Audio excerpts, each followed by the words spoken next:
time for another episode of the Woodsmith Shop. On today's episode, we're breaking down the processes that we use every day here in the shop. And it's all to help you better use the tools that you have. We're looking at the tips and tricks, the shortcuts and the hacks that we use every day to make our projects turn out better. There's a lot to learn here, and you're sure to pick up something.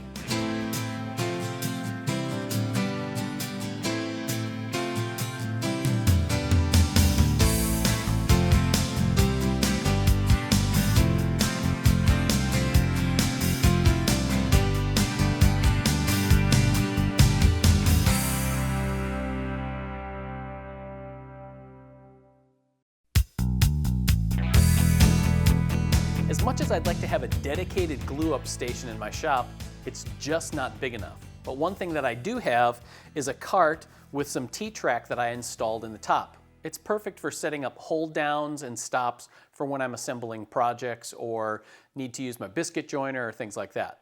But there's another use that you can get out of those T-track, and that's to create a glue-up station making some cradles. Now, if you use pipe clamps, you can follow along with what I'm working with here. Each of the cradles consists of a 1/4-inch hardboard base, and on top is glued 2 pieces of MDF. Now, the top of the cradle is cut out to match the curvature of the pipe clamp. But if you're using bar clamps, you can see just how you can adapt that. Then the cradle attaches to the T-track with a knob and a bolt that slides right into place.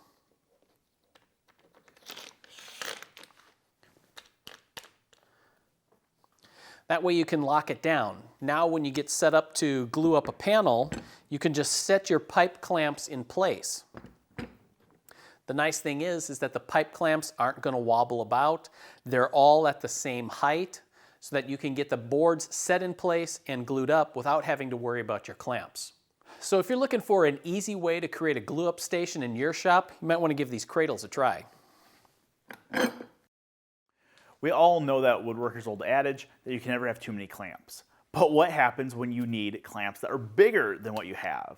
Well, we have a great reader's tip here that we actually use in our shop here at the magazine quite often. Let me show them to you. So this is a standard size bar clamp. It's about 36 inches long. But when you need to reach a little bit, that's when we have the extendo clamp. And this is an add-on to most any bar clamps. What it is a piece of wood, in this case it's hard maple, that is cut to accept an aluminum extension that allows you to make these clamps really whatever size you'd like. The wooden bar is simply notched on the end to create this tenon that fits inside of the clamp. Then on the top side, we have a groove that's cut along the entire length of it. And inside that groove, we have a piece of a 1/4-inch thick aluminum. And that aluminum has, for lack of a better term, dados in it every inch that allow you to slide the movable head and lock in place. Now the aluminum is attached to the wooden bar with a couple of countersunk screws about every foot, and then the entire thing is held into the bar clamp with a pair of bolts and nylon lock nuts. And one of the things I really like about this is you can quickly remove it. So if you don't want to store a 7, 8, 10, 12-foot clamp in your shop, you can simply break it apart and store the two halves separately. But when you do need a long clamp, you'll be thankful for this tip to get that extra reach that you need.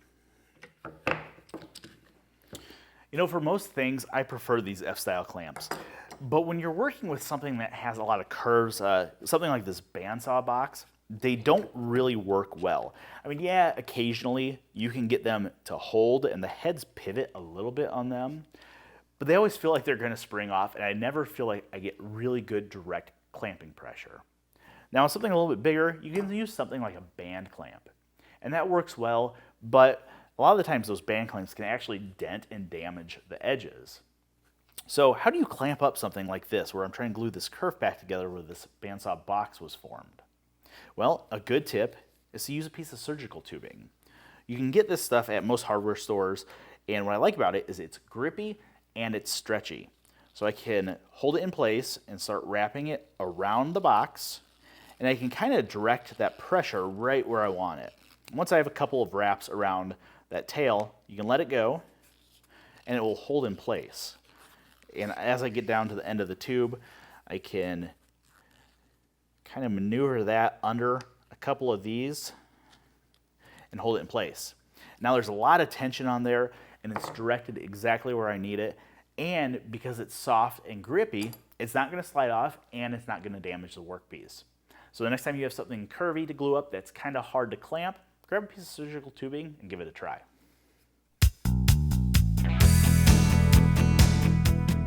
So one of my favorite tools in my shop when I go to finish a project is painter's points. They're great for getting the project up off the bench, and that way you can apply finish to almost the entire thing and they don't leave any marks. The problem I have with painter's points, however, is I can never find them in my shop when I need them. So here's a quick tip to make your own, and they're pretty straightforward. These guys are just made from 1-inch thick blue polystyrene foam and a screw driven right through the center. These are kind of cool because the foam holds the screw vertically, and then you can position them wherever you want. Then it's a simple matter of dropping the project on top, and you're ready to finish. It's a quick and simple tip to get you finishing a little bit faster.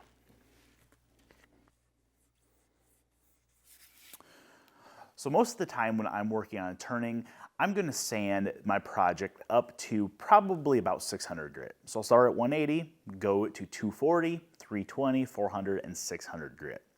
But there are certain circumstances where I'll sand higher. One of those is if I'm working with something that is synthetic, like this turned martini glass or acrylic pens or anything else I want to get a really high polish on.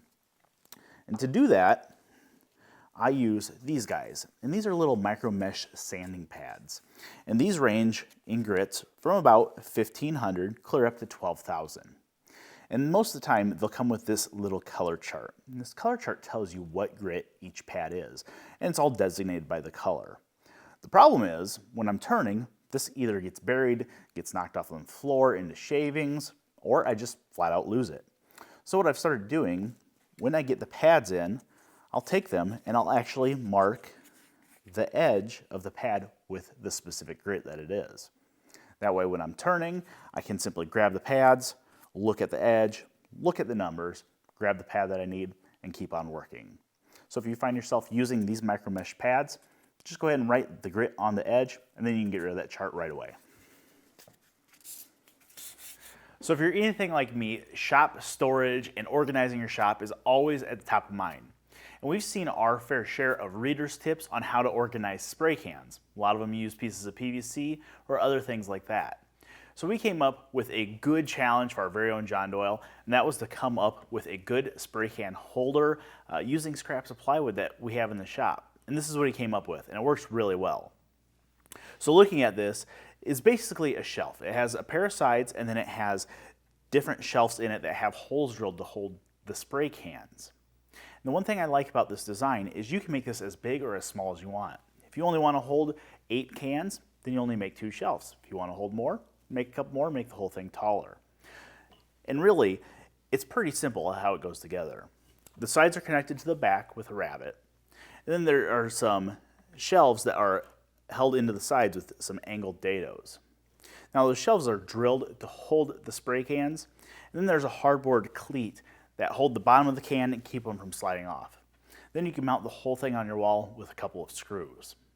It's a great way to organize your spray paint cans so you know what you have and they're easily accessible. My garage workshop doesn't have a lot of space for equipment that I'm not going to use all that often. One of those pieces is an outfeed stand, but it's still nice to be able to support long boards when I'm working here at the table saw or some of my other tools.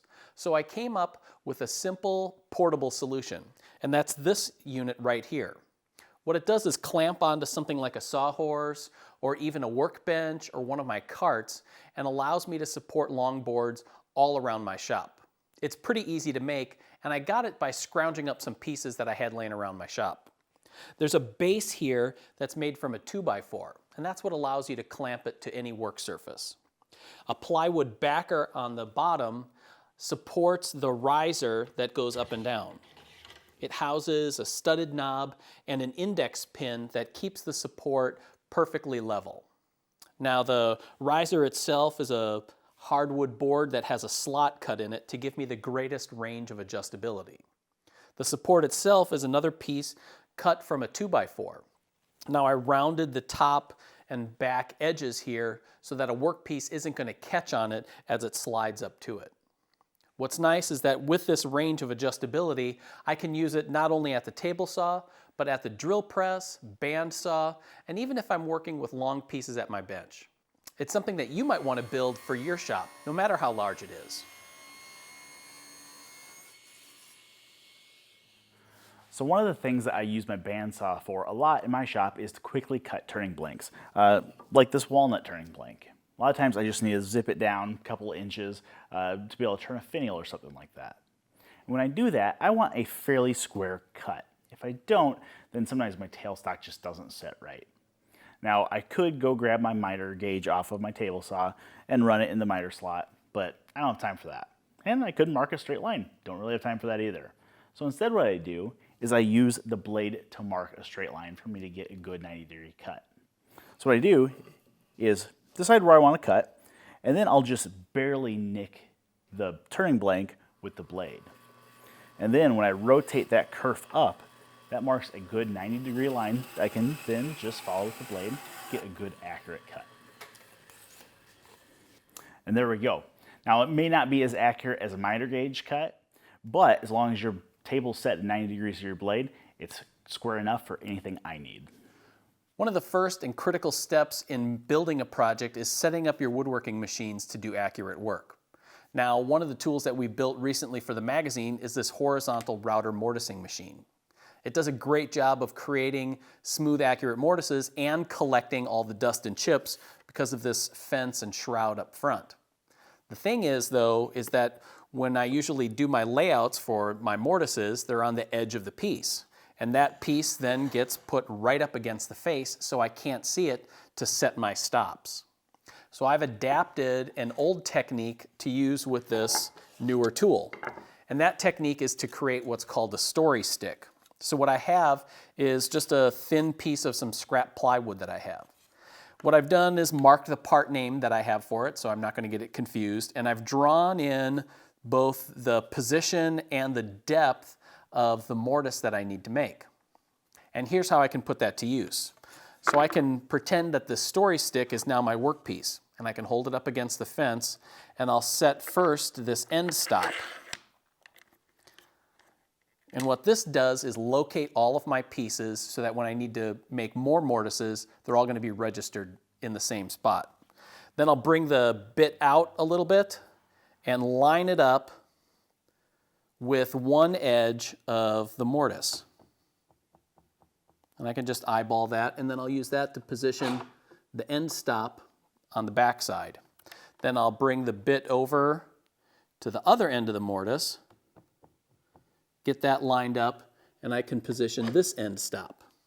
Now, no matter how many mortises that I need to make, they're all going to be located at the exact same distance from the end of the workpiece, and they'll be all cut to the same length. For the depth, since I have that baseline drawn in, I can line up the end of the bit with that baseline and then set the depth stop on the back side of the fence of the mortiser. Now the only thing left to take care of is the height of the bit in relationship to the table. And for that, rather than use the story stick, I have on one of my work pieces, I've marked that location on the end. So I can set that in place, line it up, and then make any adjustments to the table height and lock that down. With that in place, whether I need to make one mortise or 20, they're all going to be identical. So during this quarantine period, we thought it would be beneficial to everybody to lock John Doyle in a little closet and send him back way through the archives. And he came up with this little gem from an old shop notes issue. So it was pretty cool. So we decided to put it together and include it in an upcoming issue of Woodsmith because it's a neat little organizer that you could probably use on your workbench or somewhere in your shop. The construction of it is pretty simple. And even though it kind of looks like a kerplunk game, it actually works really well. So there are 4 corner posts that are made out of maple, and then they have a groove cut down them. And into the groove is 4 pieces of pegboard. Now, what's cool about this is to create this organizer up top, you just cut some dowels to length and you insert them wherever you want to make a little cubby hole in top. And with these guys being an inch on center, you end up with about a 3/4 inch hole for tools to go into. Or if you want a little bit bigger hole, you can pull out a row of dowels and make these holes whatever size you need. So it's great to hold screwdrivers, calipers, stuff that you probably want close at hand, but you don't need all the time. And then on the back side, we've included a strip magnet. And that's good to hold little things like driver bits, acid brushes, or even jigsaw blades. Just things that you might want to keep at hand, but you don't want to get lost in a drawer. Overall, it's a cool little tip from the Shop Notes archive. Along the back wall of the Woodsmith Shop, we have a tool rack that Chris Fitch designed. It's really just 2 pieces of wood separated by about a 1/2 inch to 3/4 inch gap. It comes in handy for storing all of the small tools, files, chisels, squares, awls, that kind of thing. But with a simple modification, you can use it to store your hand planes as well. All you need is a length of dowel. Here we used walnut, because why not? Then we drilled a hole through the middle of it and tied a loop of rope through. When you slip the rope through the slot, you have a loop now that you can use to catch the knob on your hand planes.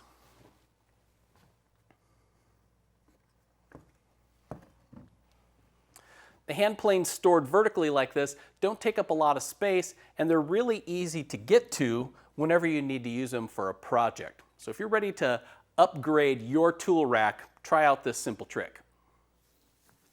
So hand cutting dovetails has never really been described as a super fast process. One thing that can slow you down as you are hand cutting dovetails is stopping to sharpen your chisels. Now I found when I'm doing a lot of dovetails, I can really prolong the edge on my chisels by using a leather strop. Just rubbing the chisel bevel along the strop with some polishing compound really will bring that edge back to life, and I can really stretch out my sharpenings using the strop. And I've also found that when I use a holdfast to hold down my work, if I over tighten the holdfast or I'm using the pound-in type, they can often leave dents in my workpiece. And that's not a good thing because most of the time my workpieces are pretty much finish ready after I glue the joint together. So to combat that problem, I've started to put my strop in between my workpiece and the holdfast. And this does a couple things. First, it cushions the holdfast from the workpiece. That way we don't dent the workpiece. And it also keeps my strop right where I need it. So as I come in with a chisel, I can touch up that edge, make a couple cuts. Then when I need to touch it up again, the strop's right there ready at hand. So it's a good way to speed up hand cut dovetails just a little bit.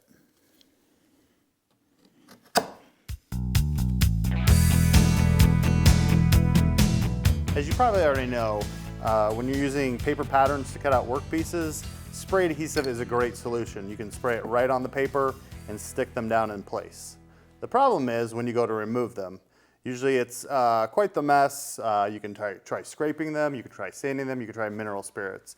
No matter what, it's going to take a little effort to get them off. But one of our readers, Dan Martin, had a great solution. What he does is he puts down a layer of painter's tape or masking tape, and then he uses the spray adhesive to stick down the paper pattern. That way when you get the piece all cut out, it's pretty easy to come back, get underneath that painter's tape, and you can peel that off and the pattern comes right up with it. So it's a great solution to save a little time down the road.